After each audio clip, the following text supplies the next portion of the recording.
Madalla ga wanda ya karanta ya fahimta kuma ya gaggawar aiki da shi. Allah ya saka wa dukkan wanda ya tura zuwa waninsa da alkhairi. Wata rana wani mutum ya zo wajen sarkin mumine Ali ɗan Abi Talib, Allah ya ƙara yarda da shi.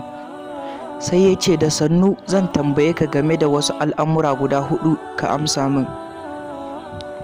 Na ɗaya, menene dole sannan kuma menene ya fi zama dole?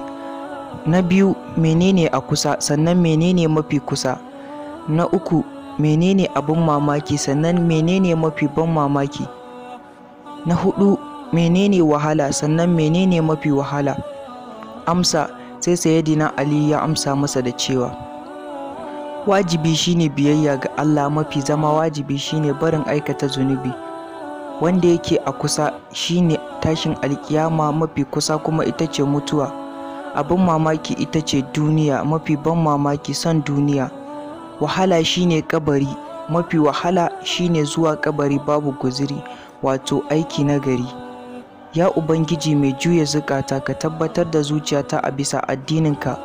Ya Allah, wanda ya buɗe sakona ya ji kuma ya karanta, Allah ka buɗe masa hanyoyin arziki na sama da ƙasa.